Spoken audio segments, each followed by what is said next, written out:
नमस्कार दोस्तों, जैसा कि आप बायोलॉजी का अध्ययन कर रहे हैं, आगामी परीक्षाओं को ध्यान में रखकर इन सब लेक्चर को आपको दिया जा रहा है। तो डाइजेस्टिव सिस्टम में आपको एक लेक्चर प्रोवाइड किया जा चुका है, उसका दूसरा भाग है। इससे रिलेटेड एक और लेक्चर आपको दिया जाएगा। टोटल 3 लेक्चर बनेंगे। 3 लेक्चर बनाने का उद्देश्य यही है, 3 पार्ट्स में, कि ताकि थोड़ी थोड़ी चीज़ें आप आसानी से समझ सकें। ठीक है, तो जैसा कि हमने डाइजेस्टिव ऑर्गन्स में हमने मुख गुहा यानी बकल कैविटी में 2 चीज़ों का अध्ययन कर लिया था। एक तो टंग, दूसरे तीथ और टंग, जिनका तीथ का फिजिकली और केमिकली यूज था, वहीं पर टंग का जैविक और रासायनिक इस्तेमाल था।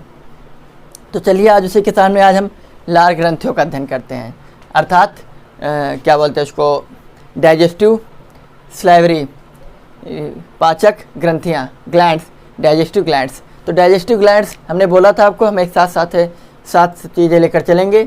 तो इसीलिए ये उसी का एक छोटा सा डायग्राम है। ये हमारा सबसे डायग्राम हम पहले समझ लेते हैं ताकि चीज़ें आपको समझने में आसानी रहे। ये हमारा मुख है, ये जहाँ से हम खाना खाते हैं। मुख एक गुफा होती है, गुफा जो एक खाली स्थान और बंद हो उसको गुफा बोल देते हैं। ठीक, तो यहाँ से हम शुरू करते हैं। तो हमने इसका अध्ययन कर लिया था, लेकिन इसी में हम जो भी ग्रंथियाँ पाई जाती हैं हमारे मुख में, मुख ग्रंथियाँ, उनका अध्ययन करते हैं। तो सबसे पहले हम स्लाइवरी ग्लैंड्स अर्थात लार ग्रंथियों का हम अध्ययन करेंगे। फर्स्ट पॉइंट, लार ग्रंथियाँ। लार ग्रंथियों को हम इंग्लिश से बोल देते हैं स्लाइवरी ग्लैंड्स।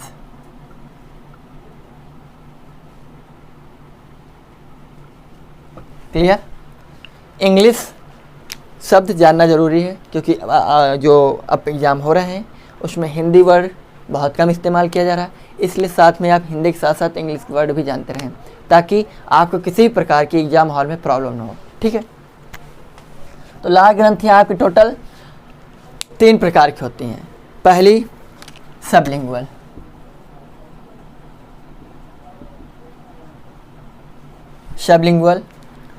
पहली सबलिंगुअल ग्लैंड्स। ठीक, दूसरी मैंडिबुलर या सब mandibular glands.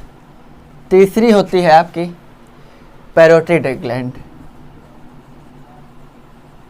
Parotid glands. Clear? अब इसमें क्वेश्चन कहाँ से बनते हैं आप सबसे पहले जान लें। ये जो है इसमें सबसे पहले क्वेश्चन पूछ जाते हैं, सबसे बड़ी ग्रंथि कौन सी है इसमें। तो जो पैरोटाइड ग्रंथि है ये सबसे बड़ी ग्रंथि होती है हमारे मुख गुहा की।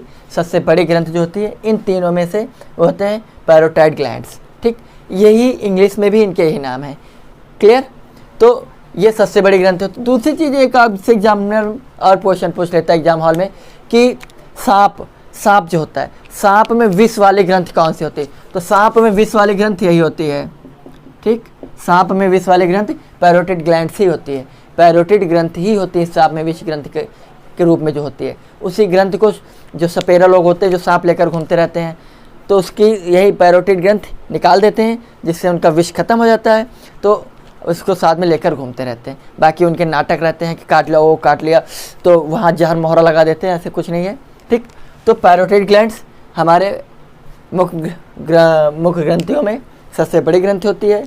वहीं पर अगर आपसे पूछ लिया जाए सांपों में विष ग्रंथि कौन सी होती है, तो पैरोटाइड ग्लैंड्स ही विष ग्रंथि होती है। पॉइजन ग्लैंड्स का काम यही करती है। दूसरी, यही ग्रंथि जब इसकी मात्रा कभी कभी बढ़ जाती है हमारे शरीर में, तो हमें एक रोग होता है मम्स, या इसी को हिंदी में बोलते हैं गलसुआ। क्या बोल देते हैं? गलसुआ। गलसुआ एक ऐसा रोग होता है जो एक तरफ हमारा गल सूज जाता है, जिसकी वजह से इस रोग को गलसुआ बोलते हैं। कोई बड़ी चीज़ नहीं है। सूज जाने पर इसमें गर्म पट्टे सफ़ेद लगा देते हैं, एक दो दिन के अंतराल में बैठ जाता है, फिर से सब कुछ फिट हो जाता है। तो ये हैं हमारी 3 ग्रंथियाँ जो हमारे मुख में पाई जाती हैं। कौन सी 3 लार ग्रंथियाँ हमारे मुख में पाई जाती हैं? सब लिंगुअल ग्लैंड्स, मैंडिबुलर ग्लैंड्स और पैरोटिड ग्लैंड्स। ठीक, अब एक डायग्राम समझ लेते हैं। तो ये सारी चीज़ें यहाँ पर पाई जाती हैं। दूसरी चीज़ आप समझ लें, यहाँ से सपोज दैट ये आपका मुख हो गया, ठीक, स्पेलिंग थोड़ा मिस्टेक, माउथ, ये हो गया ओइसोफेगस, ओइसोफेगस, इसको बोलते हैं स्टोमक।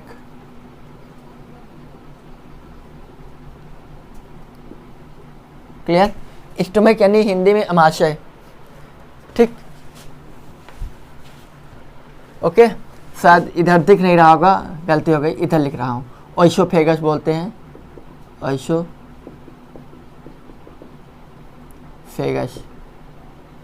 इसको बोलते हैं स्टोमक।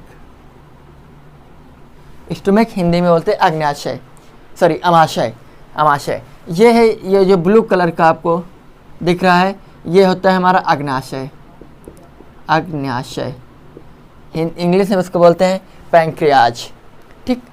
ये हमारा होता है लीवर, लीवर, ये होता है हमारा पित्त, पित्ताशय होता है, पित्ताशय, ठीक। पित्त का निर्माण लीवर में होता है, लेकिन वो कहाँ, लीवर कहाँ भेज देता है, पित्ताशय भेज देता है।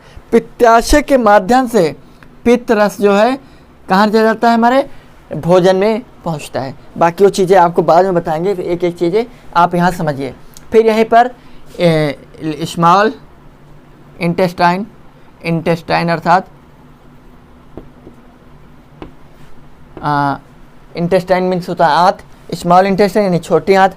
फिर होती है हमारी large intestine, large intestine. Clear? आइए, बात चल रही थी लार ग्रंथियों की। 3 प्रकार की लार ग्रंथि हमारे मुख में पाई जाती हैं। इनमें से कई बार एग्जामिनर ने क्वेश्चन पूछ लिया है कि ऐसे हम एक दिन में हम कितनी लार निकालते हैं, या हमारे मुख में कितनी लार बनती है। लार, लार जानते हैं, वही जब बचपन में आप ऐसे मुख में ऐसे पहुँच लेते थे, यहाँ से यहाँ तक सब लग जाती थी, वही लार है, ठीक। छोटे बच्चों में निकलती रहती है, बाहर लगी ही रहती है, चूहा करती है। बड़े बड़े लोगों में लार चूहती है, जिनको ललचूहा बोलते हैं, ठीक है।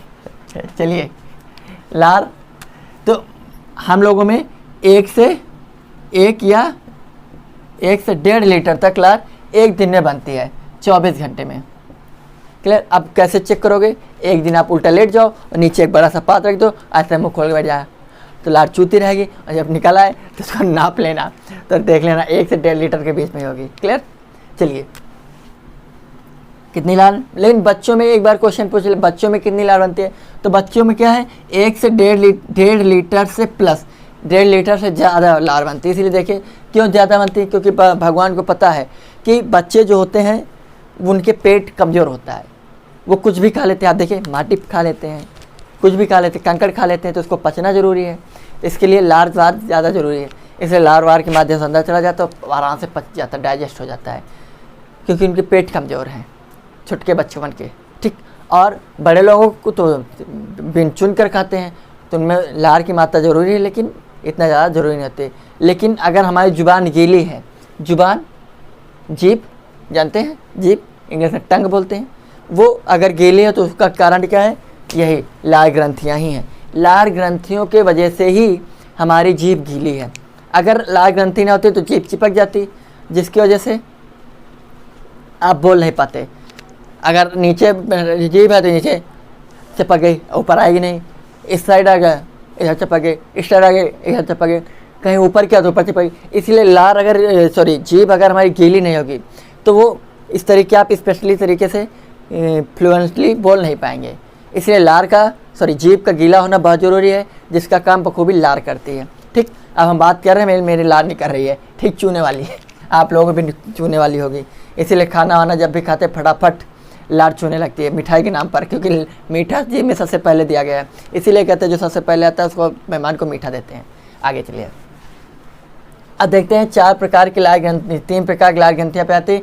इनमें एंजाइम कौन कौन से पाए जाते हैं, तो 4 प्रकार के एंजाइम पाए जाते हैं, ठीक। कौन कौन से, हमारे मुख में 4 प्रकार के एंजाइम पाए जाते हैं। वैसे तो आपने खासकर अगर पढ़ा होगा तो एक ही प्रमुख मिलता है, लेकिन हम 4 बताते हैं। 4, पहला टाइलिन एंजाइम, क्या एंजाइम 4 प्रकार के पाए जाते, 4 प्रकार के। पहला टाइलिन, इंग्लिश में टाइलिन, हिंदी में भी टाइलिन, ठीक। दूसरा डाइस्टेड, डाइस्टेड इंग्लिश हिंदी डाइस्टेड है। तीसरा आपका होता है लाइसोजाइम, लाइसोजाइम। और चौथा होता है म्यूलिन, म्यूलिन, ठीक। ये 4 प्रकार के हमारे लाल ग्रंथों में 4 प्रकार के एंजाइम पाए जाते हैं। आपने 2 ही पढ़े होंगे, टाइलिन और लाइसोजाइम, लेकिन प्रमुख 4 होते हैं, ठीक। 4 होते हैं, प्रमुख नहीं 4 होते हैं। इनमें से फिर क्वेश्चन पूछ लेता है, इनमें से सबसे ज़्यादा कौन से एंजाइम हमारे लाल ग्रंथों में पाया जाता है? तो टाइलिन सबसे ज़्यादा पाया जाता है, सबसे ज़्यादा टाइलिन पाया जाता है। क्लियर? सबसे ज़्यादा कौन सा पाया जाता है? टाइलिन पाया।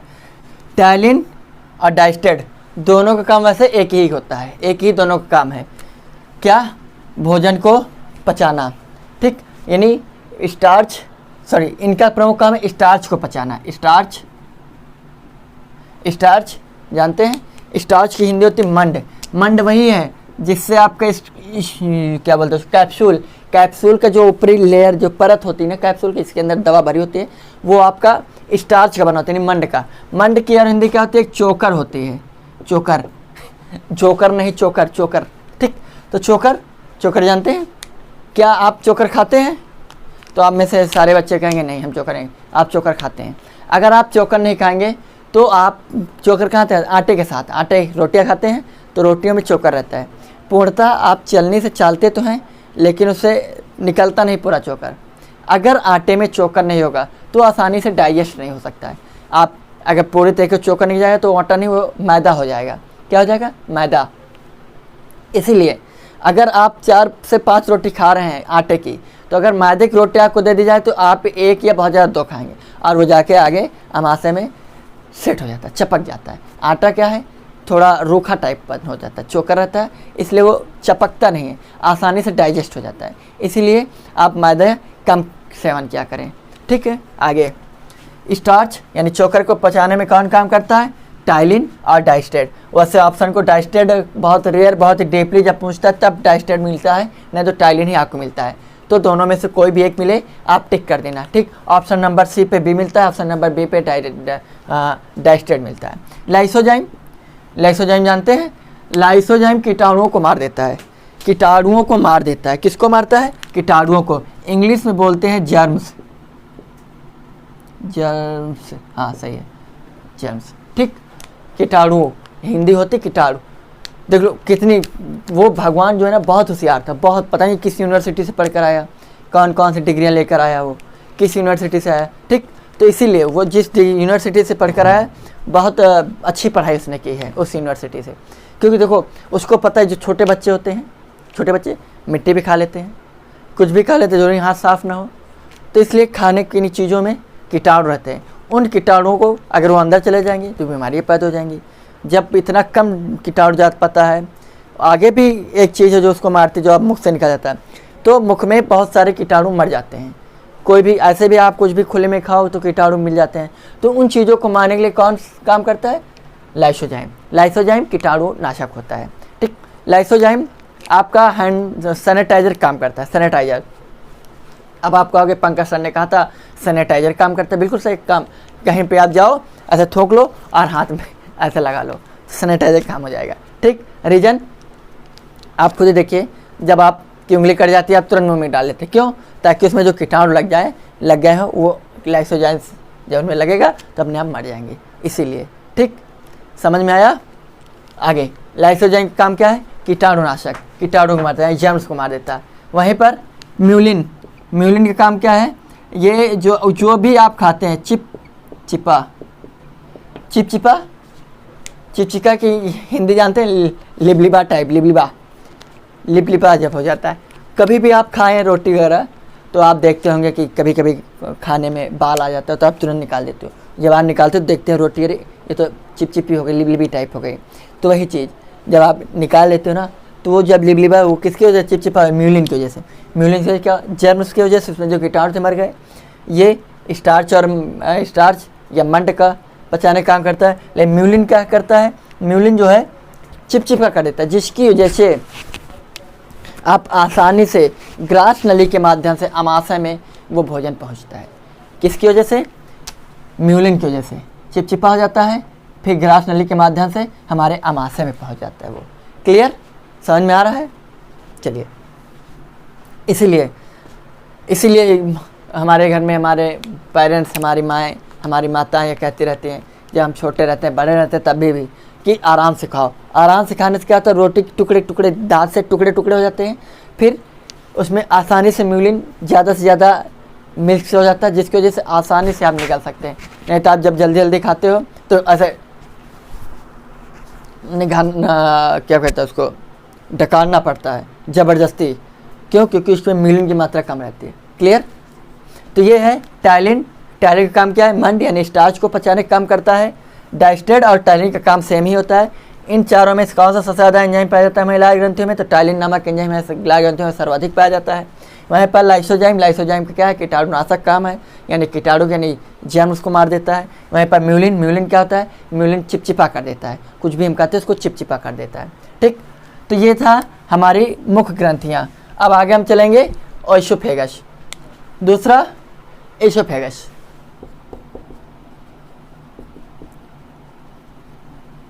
यानी हिंदी होती है ग्रास नली। ये वाला जो एरिया होता है, ये इसको बोलते हैं ओइसोफेगस। ठीक, ये इसकी जो अंदरूनी लेयर होती है, अंदरूनी परत, ये वाली, ये जो है एक्चुअली में म्यूकोसा से बनी होती है। किसके? म्यूकोसा से। म्यूकोसा की बनी होती है। म्यूकोसा एक लिक्विड टाइप होता है, उससे बनी होती है, जिसकी वजह से भोजन हमारे आसानी से ग्रास नली से आसानी से निकल जाता है। यहाँ किस क्रिया के द्वारा? क्रमानुकुंचन क्रिया के यहाँ पर होती है। कौन सी?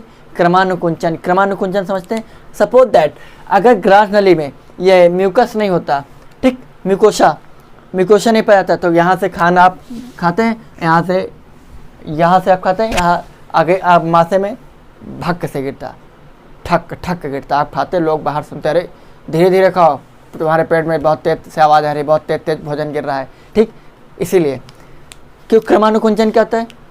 क्रमानुकुंचन कौन सा एग्जाम्पल दूँ? हाँ, पेस्ट जानते हैं? पेस्ट को आप जैसे जैसे दबाओगे नीचे से, जैसे सपोज दैट ये पेस्ट है, तो आप धीरे धीरे ऐसे दबाओगे तो वो आसानी से निकलता जाएगा।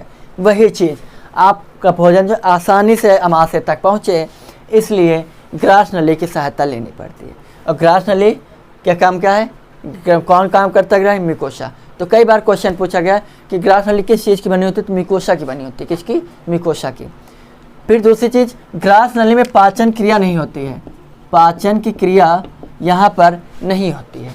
सिर्फ इसका काम है मुख में जो भी भोजन आया है, जो भी लार्वा एंजाइम मिक्स हो चुकी है, उसके बाद इसके माध्यम से आमाशय तक पहुँचे पचने के लिए। पाचन क्रिया कहाँ से शुरू हो जाती है?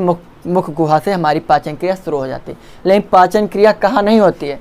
पाचन यानी भोजन का पाचन कहाँ नहीं होता है? कहाँ नहीं होता है? ओइसोफेगस में। ठीक, ओइसोफेगस।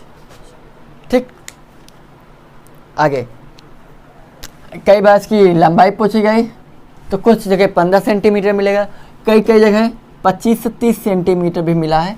तो इसलिए दोनों में से कोई एक मिलेगा, आप कंफ्यूज होने वाली बात नहीं है। ठीक, चलिए आगे। ओइसोफेगस हो गया। ओइसोफेगस के आगे अब हम पढ़ेंगे स्टोमक, ये वाला पार्ट। स्टोमक अर्थात इसको हिंदी में बोलते हैं आमाशय, या जियोग्राफिकल वर्ड है इसके लिए इंग्लिश में एब्डोमेन। क्या? एब्डोमेन। तीसरा नंबर आमाशय। आमाशय को ही जठर बोलते हैं, आमाशय को ही पेट बोलते हैं। ठीक, इसी को उदर बोलते हैं, इंग्लिश में इसको बोलते हैं स्टोमक, और जियोग्राफिकल वर्ड है एब्डोमेन। एब्डोमेन। ठीक, एब्डोमेन सॉरी जियोग्राफिकल नहीं, बायोलॉजिकल वर्ड है, बायोलॉजिकल एब्डोमेन। आइए अमाशय के एक हम अलग से चित्र बना लें, क्योंकि अमाशय बहुत ही इम्पॉर्टेंट चीज़ है, क्योंकि यहीं से या कि ग्रास नली, ठीक, ये है हमारा अमाशय। क्लियर। इसको हम 3 भाग में डिवाइड कर देंगे। कितने भागों में? 3 भाग में अमाशय को। तो अमाशय का जो सबसे ऊपरी भाग है इसको बोलते हैं कार्डियक। क्या बोलते हैं? कार्डियक।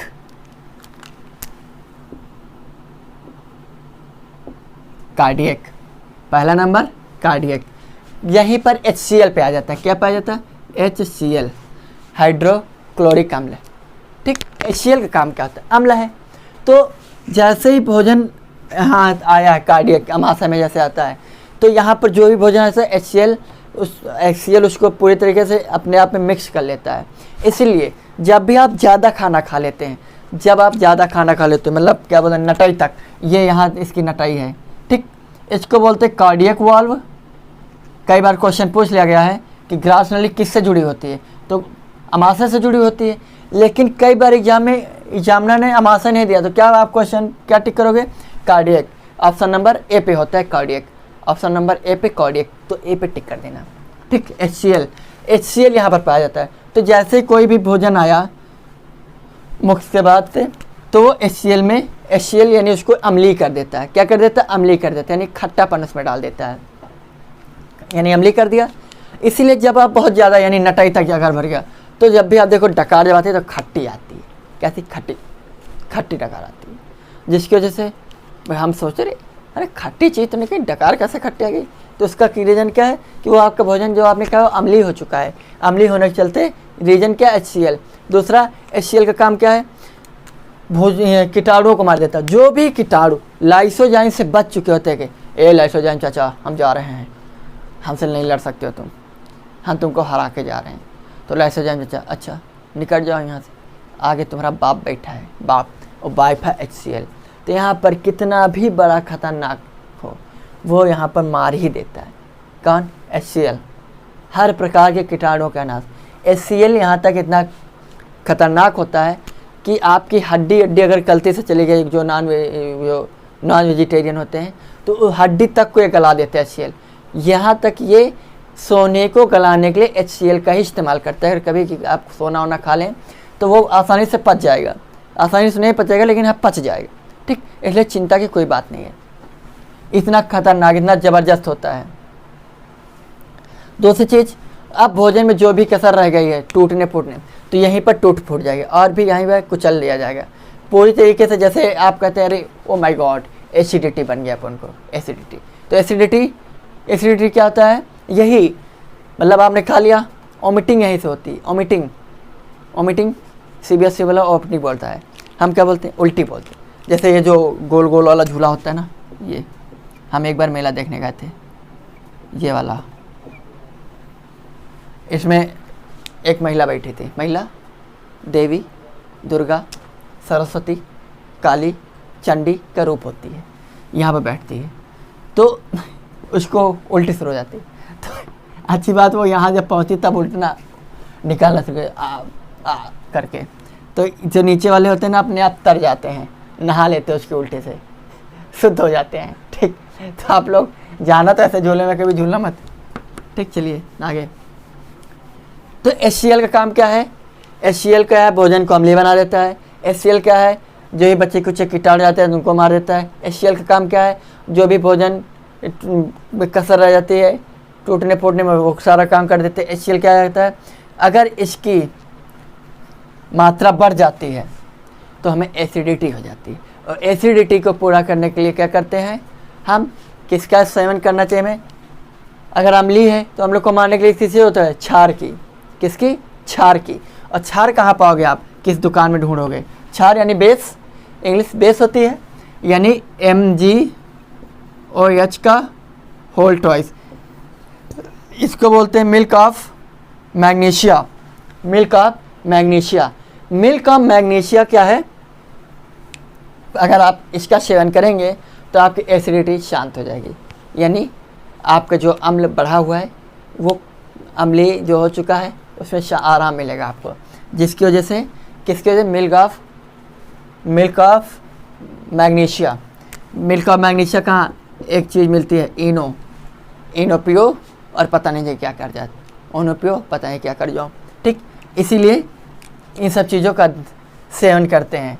जब HCl की मात्रा बढ़ जाती है यानी एसिडिटी जब हमारी हो जाती है तो हमें किसका सेवन करना चाहिए, इनो का। इनो में क्या होता है, MgOH अर्थात मिल्क ऑफ मैग्नीशिया बोलते हैं इसको। अगला, सपोज दैट अगर आपका खाना डायरेक्ट यहाँ पर गिरे तो घाव हो जाएंगे। वैसे ही अगर HCl की मात्रा जब बढ़ जाती है तो हमारे पेट में घाव हो जाते हैं, उन घाव को बोलते हैं अल्सर। कई बार सुना होगा कहीं राम भरोसे का अल्सर का ऑपरेशन होना है, अल्सर हो गया है, तो वही चीज़ पेट में घाव जाते हैं, तो उसके लिए दवाइयाँ चलती हैं अल्सर के लिए, ठीक। तो क्या करते हैं वहाँ पर, इसी इनो आप देखते हैं लोग ग्लूकोज, इलेक्ट्रॉल, इनो इन सब चीज़ों को ज़्यादा सेवन कराते हैं, डॉक्टर सलाह देते हैं, तो उनसे ठीक हो जाती है, ठीक। Milk of magnesia. दूसरी चीज़, अब आपके एक दिमाग में होगा क्या HCl इतना खतरनाक है तो हमारे पेट को भी गला सकता है। बिल्कुल सही बात, गला ही देगा। लेकिन हमारे पेट के जो ये वाला इंटरनल वाला पार्ट होता है, ये इसमें पाया जाता है क्या, म्यूकोसा, म्यूकस, इसमें पाया जाता है म्यूकस का काम क्या है, म्यूकस एक अंदरूनी लेयर होती है, कार्डियक के अंदर एक म्यूकस एक लेयर होती है जो कि HCl से बचाता है इसको, और इसी म्यूकस से ऐसे इसके MgOH यानी मैग्नीशिया, मिल्क ऑफ मैग्नीशिया के लिक्विड निकलता रहता है, छींटे फेंकता रहता है, ठीक। तो HCl शांत रहता है, कहता है शांत रहो HCl भैया, शांत रहो हम दोनों शांत रहो, ठीक। तो HCl को कौन शांत करता है, MgOH। कहाँ से निकलता है, म्यूकस से एक परत होती है कार्डियक से, उससे निकलती है, क्लियर। तो जिसकी वजह से हमारा पेट जलता नहीं है, किसकी वजह से, म्यूकस की वजह से। अब एक चीज़ यहीं पर समझ लो, बहुत से लोग कहते हैं जैसे महिला हैं गए हम पेट से हैं, पेट वेट से कुछ नहीं होता है, ठीक है। समझिए क्या होता है, एक्चुअली में एक हमारा पेट होता है, पेट के अंदर एक बच्चादान है जिसको यूट्रस बोलते हैं इंग्लिश में, यूट्रस, उसमें बच्चा रहता है। अगर बच्चा पेट में रहे तो HCl की वजह से बचेगा नहीं, मर जाएगा। इसीलिए आप लोग पढ़े लिखे हैं, पढ़ रहे हैं, तो इसीलिए आप सही से प्रेग्नेंट हैं, प्रेगनेंसी की हालत में ये बोलिए अच्छा लगेगा, लेकिन हम पेट से हैं ये गलत है, ठीक। आगे अगला पोर्शन होता है इसका फंडिक। कौन सा होता है, फंडिक का कार्य क्या होता है, फंडिक में आप देखेंगे यहाँ पर कुछ ऐसे कांटेनुमा संरचना होती है, ये इस कांटेनुमा संरचना को हम रूजी बोलते हैं। क्या बोलते हैं, रूजी। इस कांटेनुमा संरचना को हम रूजी बोलते हैं।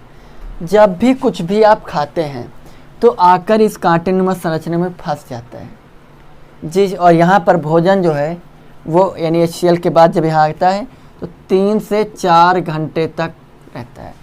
तो कई बार पूछा गया पेट में भोजन कितने घंटे तक रहता है, तो 3 से 4 घंटे तक। सर्वाधिक सबसे ज़्यादा समय तक भोजन कहाँ रहता है, पेट में रहता है। पेट के किस भाग में रहता है, फंडिक वाले पार्ट्स में रहता है, फंडिक वाले पोर्शन में रहता है, क्लियर। दूसरी चीज़,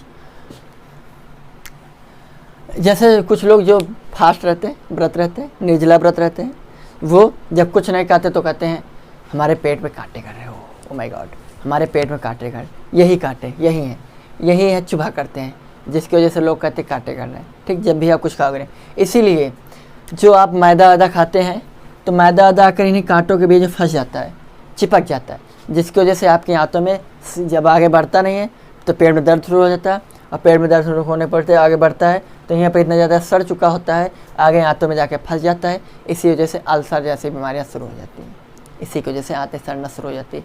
फिर एक ही चारा बढ़ता है, हाथ काटनी पड़ती है, सफाई करनी पड़ती, फिर से जोड़ी जाती है हाथ, क्लियर। ये तो ये है आपका फंडिक में कौन सी किस प्रकार की, कई एक बार पूछ लिया गया, CGL में क्वेश्चन पूछा गया था कि रूजी नामक संरचना पेट के किस पार्ट से पाई जाती है, तो फंडिक में पाई जाती है, किसमें, फंडिंग में। रूजी कैसे संरचना है? कार्टिनोमा संरचना है। अगला जो पार्ट है इसको बोलते हैं पाइलोरिक। ये पाइलोरिक वाल्व होती है। ये होते हैं कार्डियक वाल्व। कार्डियक से जुड़ी होती है। पाइलोरिक वाल्व पाइलोरिक से जुड़ी होती है। क्लियर? अब यहीं से छोटी आंत शुरू हो जाती है। यहीं से पाइलोरिक से छोटी आंत शुरू हो जाती है। छोटी आंत के बाद बड़ी आंत शुरू हो जाती है। ठीक, बड़ी आंत के बाद हमारा मल द्वार के माध्यम से जो भी सड़ा गुला पचा हुआ पदार्थ होता है सारा निकल जाता है। पाइलोरिक का काम क्या है? इसमें कुछ गांठें पाई जाती हैं। क्या पाई जाती हैं? गांठें। यहाँ पर कुछ गांठें पाई जाती हैं जिन्हें हम जठर ग्रंथि बोलते हैं। क्या बोलते हैं? जठर ग्रंथि, या इसी को जठर ग्रंथि को ही गैस्ट्रिक ग्लैंड्स बोलते हैं। क्या बोलते हैं? Gastric glands. इन्हीं जठर ग्रंथियों से जठर रस निकलता है जिसे हम बोल देते हैं gastric juice. Clear? Gastric juice. अब गैस्ट्रिक जूस निकलता है, यहीं पर 2 एंजाइम पाए जाते हैं। कितने? 2। कौन कौन से? यहाँ देखिए, एक तो होता है पेप्सिन, एक होता है रेनिन। एक होता है पेप्सिन, दूसरा तो रेनिन। कई बार अक्सर यहाँ में पूछा जाता है हमारे पेट में कौन कौन से एंजाइम पाए जाते? कितने एंजाइम? 2 पाए जाते हैं। कौन कौन से? एक पेप्सिन, एक रेनिन। पी से पेट, पा से पेट, पा से पेप्सिन, पा से प्रोटीन। पेप्सिन का काम क्या है? पेप्सिन जो है वो प्रोटीन को पचाने का काम करता है। किसको पचाता है? प्रोटीन को। टाइलिन नामक एंजाइम किसको पचाता है? मंड को पचाता है, मंड को। अब पेप्सिन प्रोटीन को पचाता है। तो रेनिन का काम क्या है? रेनिन जो है दूध को पचाता है। अब देखिए आप एक चीज, दूध को पचाता नहीं है, दूध को दही में कन्वर्ट कर देता है। दूध को दही में। छोटे बच्चे, बेबी बॉय, चाइल्ड जो होते हैं, वो जब बच्चे दूध पीते हैं तो आप देखें थोड़े दिन, जैसे छोटे बच्चे हैं, अगर वो गोद में हैं तो ऊट पटांग तरीके से अगर आपने ले लिया तो दूध निकाल देते हैं ऑफ करके। ठीक, तो जब निकालते हैं तो आप देखिए दूध दही में बदल जाता है। देख कितनी अच्छी चीज़ है। आप दही का कारखाना शुरू कर सकते हैं। दूध पियो, दही निकालो, दूध पियो, दही निकालो, और आसानी से आप अपना धंधा बढ़ाते रहो। ठीक है, बहुत अच्छी चीज़ है। खुदा ने खुद इतनी अच्छी मशीनरी सेट कर रखी है हमारे अंदर। तो दूध को दही में कन्वर्ट कर देता है रेनिन। इसीलिए छोटे बच्चों में ये रेनिन का अपना काम थोड़ा फास्ट करता है, हम लोगों में थोड़ा स्लो करता है। बूढ़े लोगों में, जो बुजुर्ग होते हैं, जो बुढ़ौती के कंडीशन पे होते हैं, उनको डॉक्टर कहते हैं बुढ़ाऊ अब तुम दूध न पियो, क्योंकि तुम्हारा रेनिन अब काम करना बंद कर दी है। तुम्हारा रेनिन काम करना बंद कर दे तो दूध जौन पियो वो दही बनी ना, तो दही बनी ना तो पची ना। इसलिए जो बुजुर्ग लोग होते हैं वो क्या डायरेक्ट उनको डॉक्टर दही खाने की सलाह देते हैं। अगर आप दही खाएंगे तो रेनिन को मशक्क़त नहीं करनी पड़ेगी, आसानी से भोजन डाइजेस्ट हो जाता है। इसीलिए गर्मी के दिनों में लोग दही का सेवन ज़्यादा करते हैं। और पंडित जी होते हैं, जो मिश्रा टाइप लोग होते हैं, बहुत पढ़े लिखे होते हैं। अरे मिश्रा तो बहुत पढ़े लिखे इंसान होता है। अगर आप लोगों के यहाँ आसपास हो तो ठीक है, ना हो तो हमारे यहाँ आइए, हम आपको मिश्रा जैसे ही मिलवाएंगे। बहुत पढ़े लिखे होते हैं और वो बचपन से किसी भी घर में जाएंगे पंडित आपा करने, दही का ही सेवन करेंगे।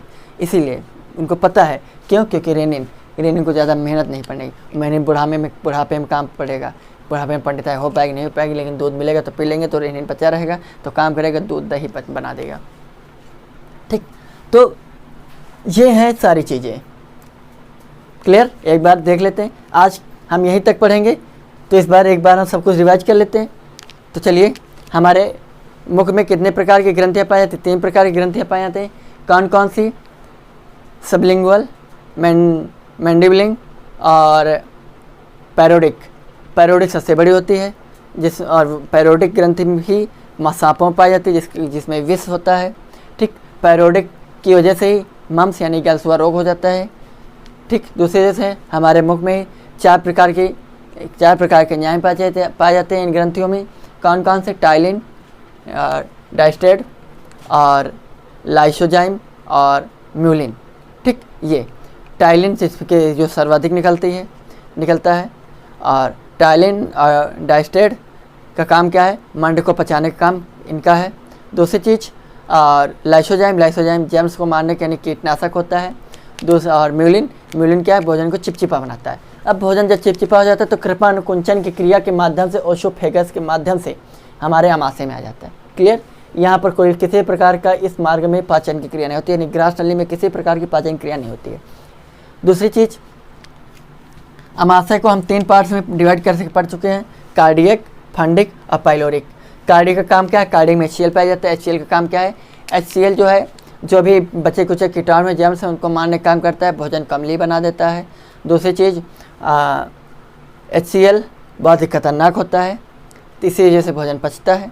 और ये HCl यानी कार्डियक के लेयर अंदरूनी लेयर में म्यूकस नामक एक परत पाई जाती है। उस म्यूकस नामक परत से MgOH निकलता है। MgOH निकलता है जिसकी वजह से HCl क्या होता है, शांत रहता है, हमारे पेट को नहीं जला पाता है। नहीं, पेट सब जला सकता है। ठीक। दूसरा होता है फंडिक। फंडिक में क्या होता है, फंडिक में भोजन सबसे ज़्यादा या पेट में सबसे ज़्यादा भोजन 4 घंटे या 3 से 4 घंटे रुकता है। लेकिन पेट में कहाँ पर, तो फंडिक वाले पोर्शन में। फंडिक में किस प्रकार की कांटेनुमा संरचना पाई जाती है, रोजीनुमा नामक संरचना पाई जाती है, जिसमें हमारा भोजन फंसा रहता है 3 से 4 घंटे तक। यहीं से धीरे धीरे क्रमानुकुंचन क्रिया चलती रहती है और फिर उसके बाद अगला भोजन कहाँ पहुँच जाता है, पाइलोरिक में। पाइलोरिक में क्या पाया जाता है, जठर ग्रंथियाँ पाई जाती है या ग्रंथि नामक थैलियाँ पाई जाती हैं।